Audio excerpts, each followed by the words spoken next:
चलते हैं राज्यसभा, जहां सदन की कार्यवाही की शुरुआत हो गई है। योजना इसमें एक 41.59 का अंडर यूटिलाइजेशन है। ये मेरे नहीं, उनके इकोनॉमिक्स में। और इतना पैसा आपने अंडर यूटिलाइज किए, क्या भलाई आप करने वाले हैं? खूब बोलते हो खूब, लेकिन काम नहीं करते। Sir, prime minister young achievers scholarship में क्या हुआ?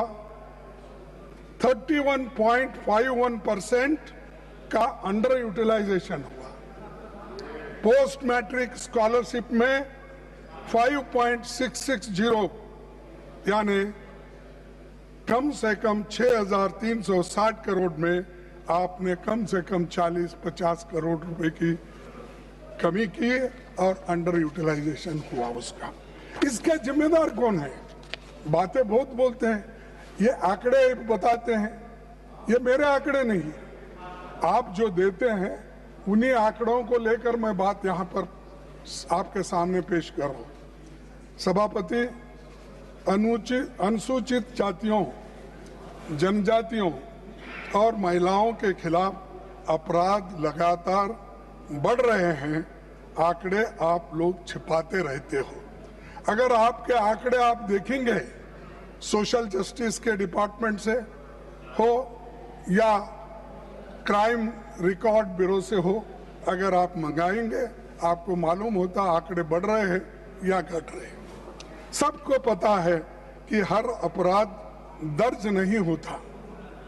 डर, दबाव और व्यवस्था की नाकामी के कारण असंख्य मामले कभी सामने नहीं आ पाते हैं, क्योंकि गांव में डरते हैं लोग।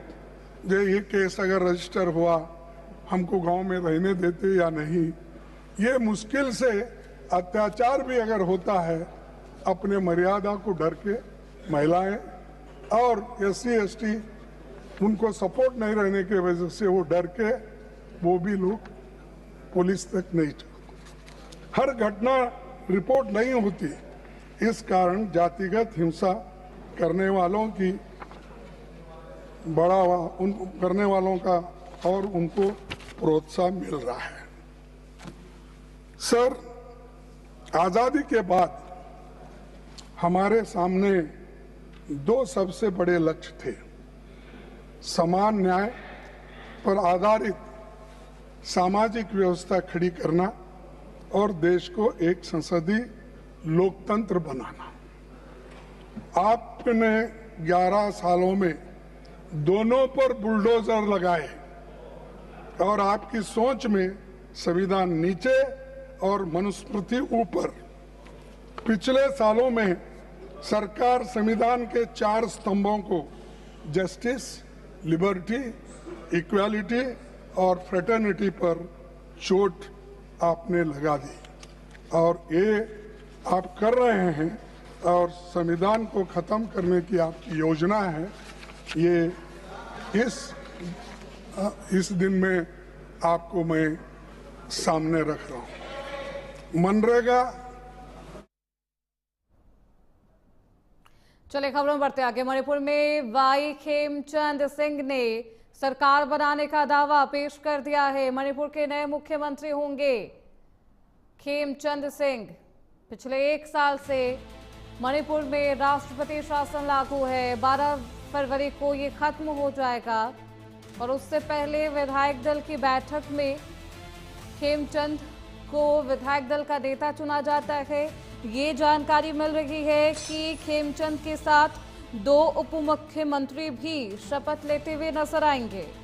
तस्वीरें आपको दिखा रहे हैं जब खेमचंद को विधायक दल का नेता चुना जाता है विधायक दल के बैठक में। उसके बाद उन्हें मिठाइयां खिलाई जाती हैं। यहाँ पर एन बीरेन सिंह भी आपको नजर आ रहे हैं। एन बीरेन सिंह ने भी उनके नाम पर सहमति जताई है, उनके नाम का समर्थन किया है। तो खबरों में बढ़ेंगे आगे, लेकिन रुकेंगे छोटे से ब्रेक।